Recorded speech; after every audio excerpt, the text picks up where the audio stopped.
Hey everybody, MBG here today with a look at the new Star Wars X-Wing Series 5 ships. These were on sale at Gen Con and I had a special delivery. If you saw the pictures on the Facebook, they are quote-unquote not a bomb.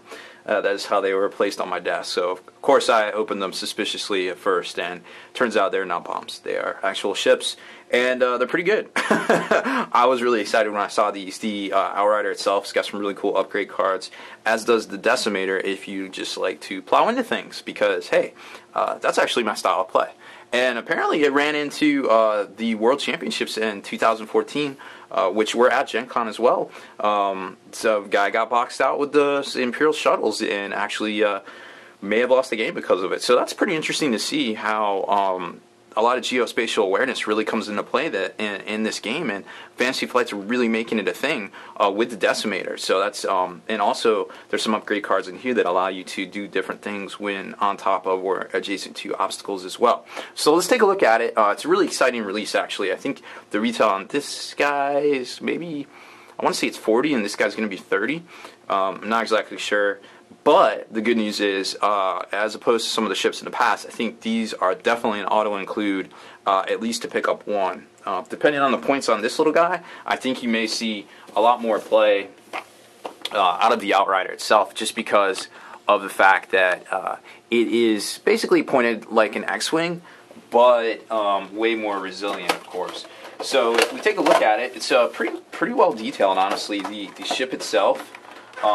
You know, of course, this is the YT 2400 that was in the Shadows of the Empire game, which if you ever played it on, I believe it was 64. Was it 64? It seems so long ago.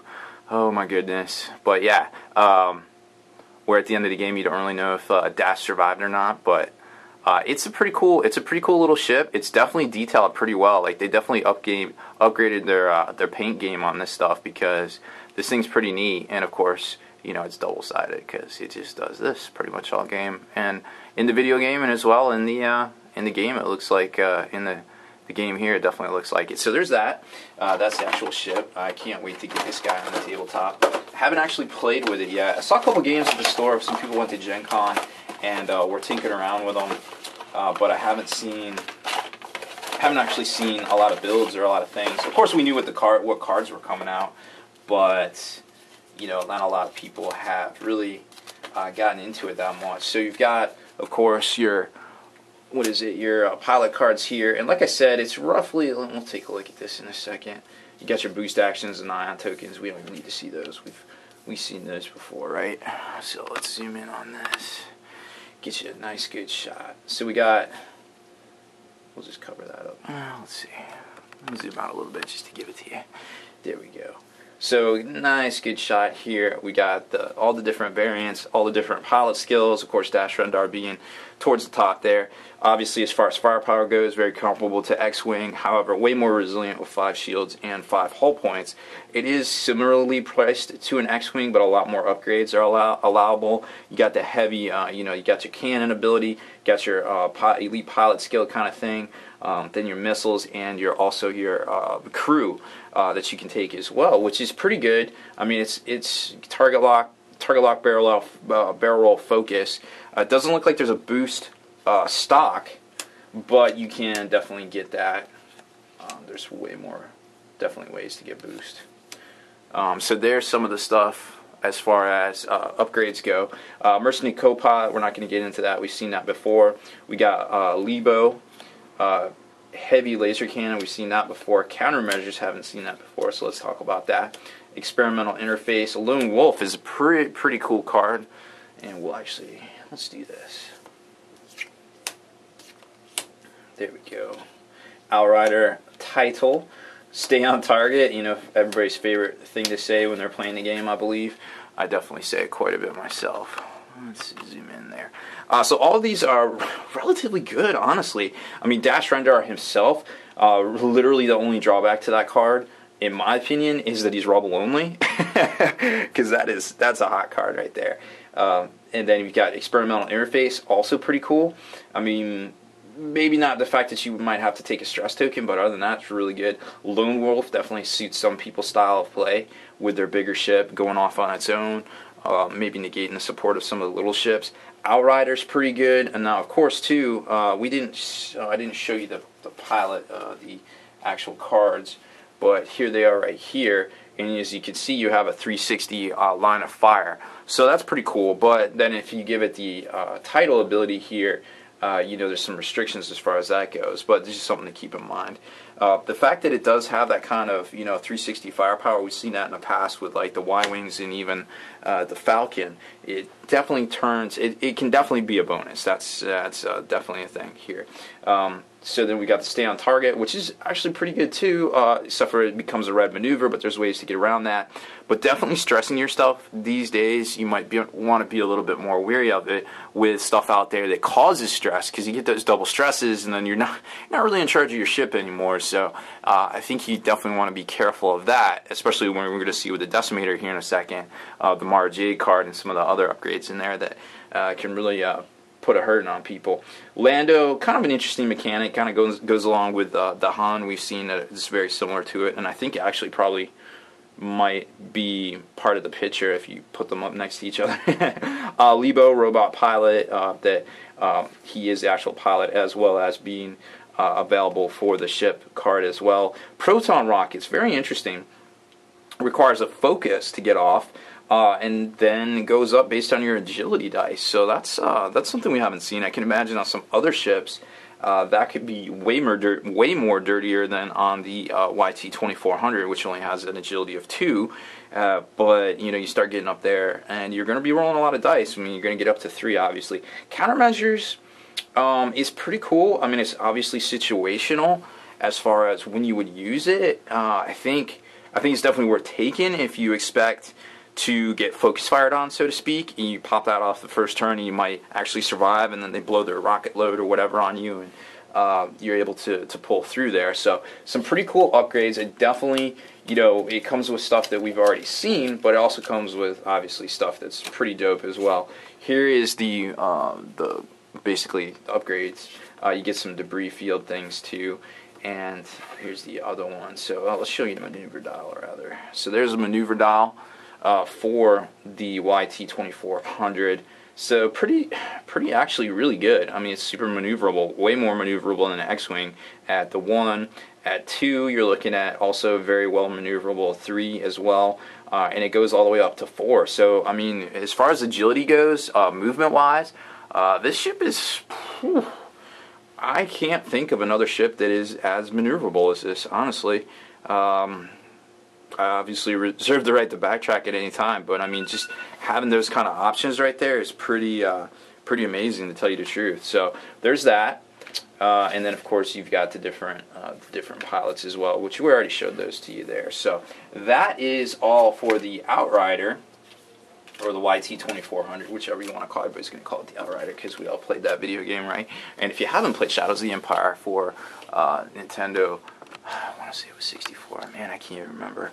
But anyways, you should, because it's really good. So here's the VT-4900 Decimator, which I don't remember what this was from. And I should have looked it up on Wikipedia, but I don't want to fake the funk. I just don't know. Which is kind of sad, because I kind of grew up with all this stuff. But anyways, please forgive me. I don't know. I imagine it has something to do with Mara Jade, or maybe some sort of crazy Imperial officers that, you know, maybe post Dark Horse comic books and things that I never really got into. But it's a pretty cool looking ship, obviously rather large, and it's also very well detailed, just like the Outrider, the YT-2400. So here's the here it is right here. Very well done. I mean, like I said, they've definitely upped their whole paint game as far as that goes. It's relatively lightweight. It's probably hollow on the inside, but the styling's pretty well done. It's obviously got a good paint job, and I mean, look at that profile there. That thing just is like, hey, I'm a bad guy. I'm gonna kill stuff. So there's that, and then of course we've got the all the maneuver dials in the ship stands and things like that. Now this is also an interesting ship because it also has a 360 arc of fire, because it's got the turrets and things like that. So let's take a look at the maneuver dial, And you should be able to see, up there it is. You should be able to see that it is not as maneuverable as the Outrider itself. It doesn't have those tight ones, but it's still pretty maneuverable, and it goes up to 4. But it does not have a K-turn, which is kind of interesting. So it puts it on par with that the Imperial, the Lambda shuttle, which doesn't have a K-turn, but it has a lot more turns, because that was always the thing with the shuttle. Like I would almost kill for that kind of maneuver with the shuttle. So good and bad, yes, I agree, but you know, it is what it is. And then you get a little debris field upgrade thing here too.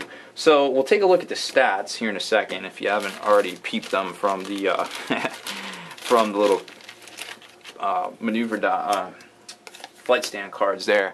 You're in for a real treat, because check out these stats. Is that 12 hull points? Holy cow, that's 12 hull points. Haven't seen that before. Haven't seen over 10 for that matter that I know of. So yeah, it's got 12 hull points. Doesn't have a lot of agility, so it definitely makes up for it. But it's got 12 hull points. What? And 4 shields as well. And look at this capacity. Look at all the stuff you can fit in here. Holy cow! You got 2 pilots, proton torpedo, or you know, large warhead type. You got elite pilot skills, bombs. It's just all sorts of stuff here, and it's not relatively, like, you know, as far as pilot skills go, you're looking at pretty decent for the points cost. I mean, it's going to be slightly higher than an X-wing. It's going to be more on par with the elite large ships that we're used to. But wow, 46 points for that. I mean, I'm actually not thinking that's bad, to be honest. And the lowest version of it, 40, is still not bad, honestly. It doesn't, obviously, still not maneuverable. It doesn't have boost. It doesn't have barrel roll or anything like that. Oh, which I forgot to mention, the new mechanic for barrel rolling the large ships is to take the 1-inch template, the 1-inch maneuver rather, and normally you would go long ways. Well, now you go short ways, so it's basically like half an inch or so. Which is kind of interesting that the Outrider can do that, because, I mean, if it was one, that whole thing moving that far would just be kind of silly. But it's not. It's a little bit shorter than that. Not long ways, it's short ways. But that's kind of an interesting mechanic, too, that they've kind of put into this large ship thing. So we're kind of done with this. Obviously, the 3 firepower 360 arc is on par with the Falcon, but still, definitely good. Let's see, so now we've got some upgrade cards here, and we'll zoom in on those in a second. Some different crews. So a lot of stuff we haven't seen before. These ion torpedoes are interesting. It comes with proton bombs, we've seen that. Tactical jammers, wow, really? Okay. Ruthlessness, fleet officer, and one of my soon-to-be new favorite cards is Intimidation. And I'm sure, judging by the graphic on this, it's going to be a ship out of, I think that's Zuckuss' ship. I forget whose ship that is, but I've definitely seen it before. I think it's one of the bounty hunters. But there they are right there. And, well, let's start with Intimidation. While you're touching an enemy ship, reduce that ship's agility by value by 1. Okay, so I like to run into things, so I'm going to definitely consider working that into my fleet. The ion torpedoes, kind of tricksy. I mean, it's 5 for 4 damage. And, it's just basically they pick up an ion token, and, I mean, each ship at range 1 is pretty good. It just kind of depends on what you're trying to do. It's kind of like a widespread. I think we could see it maybe as an equalizer to Swarm. I'm actually not sure, but it's got some sort of use. I'm not thinking it through in my head yet. Then we got this guy, one of the Moffs. He's pretty decent. If you dealt a face-up damage card, you can get rid of him, or another crew member to get rid of it, which might be good. I mean, there's a couple of things in there, like say you have the Echo and you're not able to use your abilities, then you can't cloak, and that's generally a bad thing for Echo. So I can see the usability with that guy. I'm not exactly sure how practical he is. Unless you know exactly what you're going to be playing against. Mara Jade, like I said, the stress mechanic definitely is a real thing now. It's going to be a consideration, I'm sure, here in the future. Seeing Sard, she's kind of decent. Definitely pretty cool. I'm not sure if she's worth 4, but she's definitely cool. But I tell you what is definitely worth 1 is this right here. Just being able to get a free...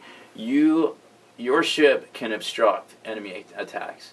So basically how I read that is that your ship basically becomes an obstacle. So things behind it or things to the side, if it draws the closest path line of sight wise for the attack, you basically count as an obstacle. For one, I don't think that's bad.